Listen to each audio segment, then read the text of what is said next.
OK。有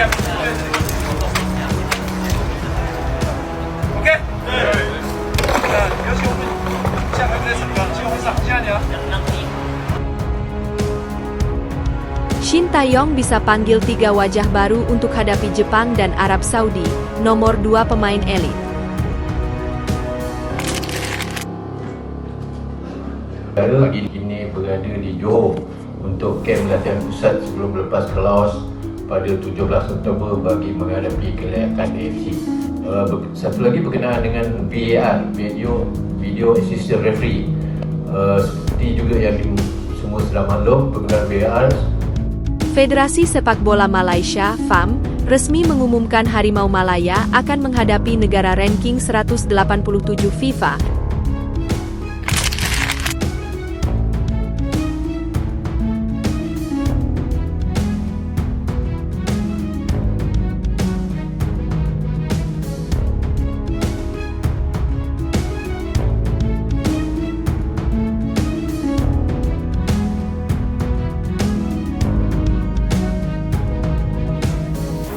Siapa sangka timnas Indonesia bisa memiliki starting 11 penuh bintang, ini daftar pemain diaspora potensial.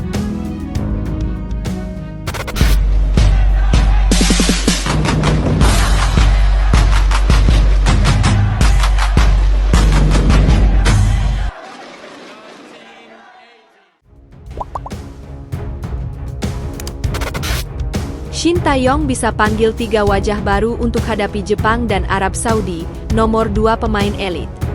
Pelatih timnas Indonesia, Shin Tae-yong, diprediksi akan memanggil 3 wajah baru untuk menghadapi Jepang dan Arab Saudi dalam lanjutan grup C putaran ketiga kualifikasi Piala Dunia 2026 zona Asia pada November 2024. Sebanyak 3 wajah baru ini tidak dibawa Shin Tae-yong saat Garuda menyambangi markas Bahrain dan Cina pada Oktober lalu. Dari 3 pemain yang diprediksi bakal masuk skuad melawan Jepang dan Arab Saudi, salah satunya merupakan pemain keturunan anyar yang tengah menjalani proses naturalisasi.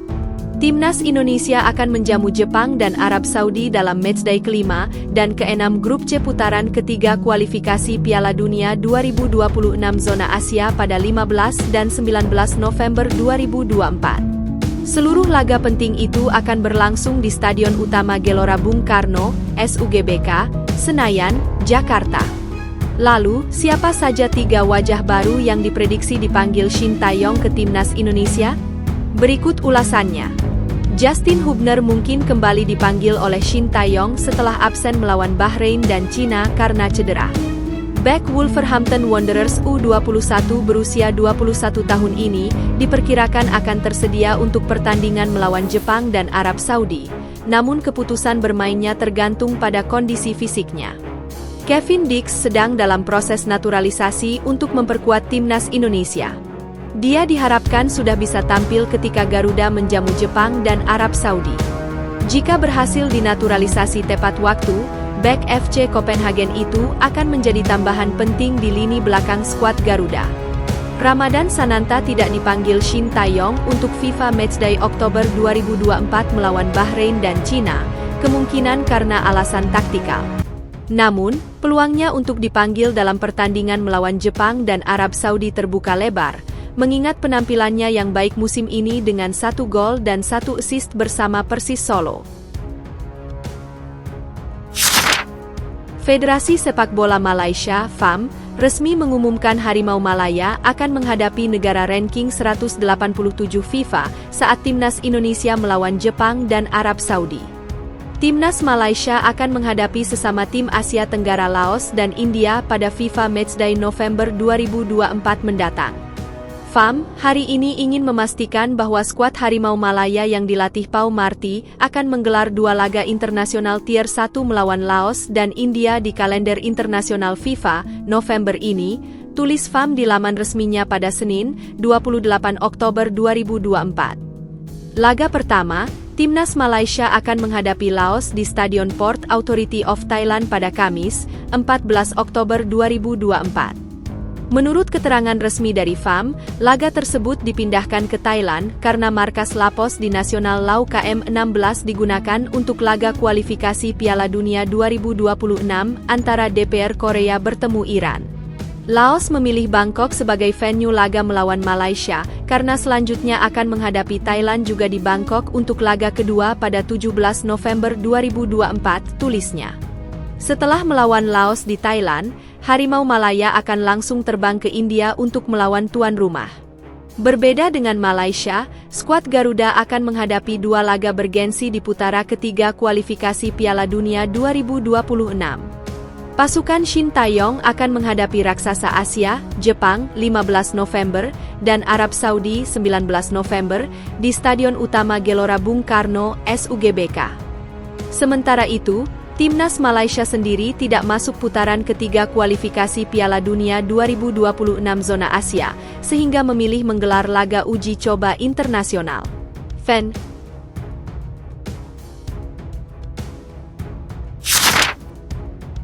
Siapa sangka Timnas Indonesia bisa memiliki starting 11 penuh bintang, ini daftar pemain diaspora potensial.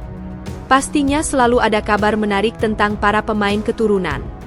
Khususnya mereka yang siap membela tanah air Indonesia. Sejak tahun 2023, terhitung sudah lebih dari 10 pemain diaspora yang menjalani proses naturalisasi menjadi warga negara Indonesia. Sandy Walsh, Tom Haye, Rafael Struijk, Mees Hilgers, hingga Martin Paes telah resmi menjadi warga negara Indonesia. Berkat kontribusi para pemain diaspora, Timnas Indonesia telah terbukti mencapai level yang lebih tinggi dari sebelumnya. Hasil ini semakin memperbesar peluang para pemain diaspora yang lain untuk ikut serta membela Timnas Indonesia. Tercatat sudah lebih dari 4 nama yang muncul sebagai opsi para pemain yang bisa dilakukan proses naturalisasi. Darah pemain keturunan Indonesia pastinya mengalir dalam diri masing-masing pemain tersebut. Kevin Dix kemungkinan besar akan menjadi pemain pertama yang menjalani proses naturalisasi. Terkonfirmasi langsung oleh Erick Thohir melalui postingan yang telah diunggah di Instagram pribadinya Erick Thohir. Setelah Dix, Jairo Riedewald dikabarkan akan menjadi target naturalisasi berikutnya dari PSSI. Jairo sendiri sudah lama akan dirumorkan menjadi pemain diaspora terbaru.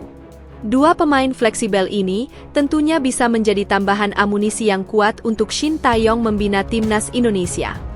Tidak berhenti sampai di situ, rumor pemain diaspora berikutnya juga tertuju kepada Pascal Struijk dan Ula Romeni. Ula Romeni sendiri telah menjadi target naturalisasi dari PSSI.